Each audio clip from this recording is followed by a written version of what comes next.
പട്ടിക വെട്ടിനിരത്തിൽ വൈഷ്ണയ്ക്കെതിരെ പരാതി നൽകിയ CPM ബ്രാഞ്ച് അംഗത്തിന്റെ വീട്ടു നമ്പറിൽ 22 പേർ. വോട്ടർ പട്ടികയിലെ പേര് വെട്ടലിൽ UDF സ്ഥാനാർത്ഥി വൈഷ്ണ ഹൈക്കോടതിയിലേക്ക്. വോട്ടർ പട്ടികയിൽ കോർപ്പറേഷൻ മുട്ടട വാർഡിലെ കോൺഗ്രസ് സ്ഥാനാർത്ഥി വൈഷ്ണ സുരേഷിന്റെ പേരിനൊപ്പമുള്ളത് തെറ്റായ വീട്ടു നമ്പറാണെന്ന് പരാതി നൽകിയ CPM ബ്രാഞ്ച് അംഗത്തിന്റെ പേരിനൊപ്പമുള്ള വീട്ടു നമ്പറിൽ താമസിക്കുന്നത് 22 പേരെന്ന രേഖ. അതേസമയം വോട്ടർ പട്ടികയിൽ പേര് ചേർക്കാനും ഒഴിവാക്കാനും തെരഞ്ഞെടുപ്പ് കമ്മീഷൻ നൽകിയ അവസാന അവസരത്തിന്റെ മറവിൽ പല വാർഡുകളിലും വോട്ടർമാരെ കൂട്ടത്തോടെ ഒഴിവാക്കുകയോ കൂട്ടിച്ചേർക്കുകയോ ചെയ്തെന്ന് കോൺഗ്രസ് ആരോപിച്ചു. CPM മുട്ടട ബ്രാഞ്ച് അംഗം ധനേഷ് കുമാറാണ് വൈഷ്ണയ്ക്കെതിരെ കോർപ്പറേഷൻ തെരഞ്ഞെടുപ്പ് ചുമതലയുള്ള അഡീഷണൽ സെക്രട്ടറിക്ക് പരാതി നൽകിയത്. TC 18/2464 എന്ന വീട്ടു നമ്പറാണ് കഴിഞ്ഞ ദിവസം പ്രസിദ്ധീകരിച്ച സപ്ലിമെന്ററി പട്ടികയിൽ ഇദ്ദേഹത്തിന്റെ പേരിനൊപ്പമുള്ളത്.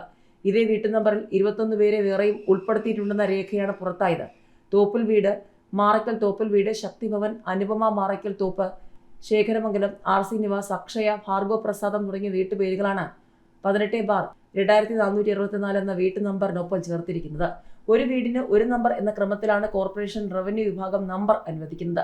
ഒരു നമ്പറിൽ 22 പേരുകളിൽ വീടുണ്ടായതാണ് ക്രമക്കേട് ആരോപണം ഉയരാൻ കാരണം. ഇന്നലെ സപ്ലിമെന്ററി വോട്ടർ പട്ടിക പ്രസിദ്ധീകരിച്ചതിന് പിന്നാലെ മിക്ക വാർഡുകളിലും ക്രമക്കേട് ആരോപണം ഉയർന്നിട്ടുണ്ട്.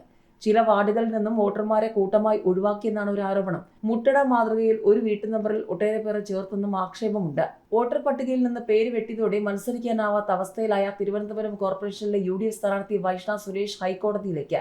മുട്ടട വാർഡിൽ മത്സരിക്കാനൊരുങ്ങുന്ന വൈഷ്ണ ഹൈക്കോടതിയിൽ ഹർജി നൽകും. വോട്ടർ പട്ടികയിലെ പേരിനൊപ്പമുള്ള TC നമ്പർ തെറ്റാണെന്നും മറ്റൊരു വ്യക്തിയുടേതാണെന്നും കാണിച്ച് വൈഷ്ണയുടെ വോട്ട് വെട്ടിയിരുന്നു. CPM നൽകിയ പരാതിയെ തുടർന്നായിരുന്നു നടപടി. എന്നാൽ TC നമ്പർ തെറ്റിയത് തന്റെ പിഴവല്ലെന്നും വോട്ടർ പട്ടികയിലെ പിശകാണെന്നും മറ്റൊരിടത്തും വോട്ടില്ലാത്ത തന്റെ നടപടി കള്ളവോട്ടായി കാണാനാവില്ലെന്നുമാണ് വൈഷ്ണയുടെ വാദം. കളക്ടർക്കും അപേക്ഷ നൽകിയിട്ടുണ്ട്. കോർപ്പറേഷനിലെ ഏതെങ്കിലും വാർഡിലെ വോട്ടർ പട്ടികയിൽ പേരുണ്ടെങ്കിലേ കൗൺസിലിലേക്ക് മത്സരിക്കാൻ കഴിയൂ എന്നതാണ് ചട്ടം. വോട്ടർ പട്ടികയിൽ വൈഷ്ണയുടെ പേരില്ലെന്ന് ആരോപിച്ച് CPM പരാതിപ്പെട്ടിരുന്നു.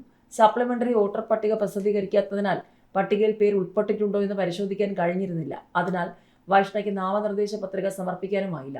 പട്ടിക ആവശ്യപ്പെട്ടുള്ള വൈഷ്ണയുടെ അപേക്ഷയുടെയും CPMന്റെ പരാതിയുടെയും അടിസ്ഥാനത്തിൽ ഹിയറിംഗിന് ശേഷമാണ് തീരുമാനമെടുത്തത്. വൈഷ്ണയുടെ വോട്ടർ പട്ടിക അപേക്ഷയിൽ കെട്ടിടത്തിന്റെ TC നമ്പർ 18/564 എന്നാണ് രേഖപ്പെടുത്തിയിട്ടുള്ളത്. ഈ നമ്പറിൽ താമസിക്കുന്നത് മറ്റൊരു കുടുംബമാണെന്നും വൈഷ്ണയ്ക്ക് ഇവരുമായി ബന്ധമില്ലെന്നും ഈ വീട്ടിൽ വാടകയ്ക്ക് താമസിക്കുന്നില്ലെന്നുമാണ് CPM ആരോപണം. എന്നാൽ താൻ താമസിക്കുന്ന വീടിന്റെ നമ്പർ TC 18/2365 ആണെന്നും വോട്ടർ പട്ടികയിൽ പേരിനൊപ്പം ചേർന്നിരിക്കുന്ന നമ്പറിലാണ് അപേക്ഷ സമർപ്പിച്ചിരിക്കുന്നതെന്നും വൈഷ്ണ പറഞ്ഞു. ഇത് സംബന്ധിച്ച് കോർപ്പറേഷനിലെ തെരഞ്ഞെടുപ്പ് സെൽ ആവശ്യപ്പെട്ട രേഖകൾ കൈമാറി. അമ്പലമുക്ക് വാർഡിൽ വാടകയ്ക്ക് താമസിക്കുന്ന വൈഷ്ണയുടെ പിതാവിന്റെ കുടുംബവീട് മുട്ടട വാർഡിലാണ്. ഈ മേൽവിലാസമാണ് എല്ലാ രേഖകളിലും ഉള്ളത്. തെരഞ്ഞെടുപ്പ് തിരിച്ചറിയൽ കാർഡിലെ നമ്പറും ഇതാണ്. കഴിഞ്ഞ ലോക്സഭാ തെരഞ്ഞെടുപ്പിൽ ഇതേ വിലാസത്തിലെ കാർഡ് ഉപയോഗിച്ച് വോട്ട് ചെയ്തിരുന്നു. വീട്ടു നമ്പർ മാറി രേഖപ്പെടുത്തിയതിനാൽ യഥാർത്ഥ നമ്പർ 18/2365 ആണെന്നുള്ള സത്യവാങ്മൂലം കോർപ്പറേഷനിലെ തെരഞ്ഞെടുപ്പ് സെല്ലിലെ ഉദ്യോഗസ്ഥർ കൈപ്പറ്റിയില്ലെന്നും സ്പീഡ് പോസ്റ്റ് വഴി അപേക്ഷ സെല്ലിലേക്ക് അയക്കുകയായിരുന്നുവെന്നും വൈഷ്ണ പരാതി ഉന്നയിച്ചു. നിലവിൽ കേശവദാസപുരം കൗൺസിലറായ അംശു വാമദേവനാണ് മുട്ടടയിലെ LDF സ്ഥാനാർത്ഥി. DDJS സ്ഥാനാർത്ഥിയാണ് NDAക്ക് വേണ്ടി മത്സരിക്കുന്നത്. വൈഷ്ണയുടെ പേര് പട്ടികയിൽ നിന്നും മനഃപൂർവ്വം ഒഴിവാക്കിയതാണോ എന്ന് സംശയിക്കണമെന്നാണ് കോൺഗ്രസിന്റെ ആരോപണം.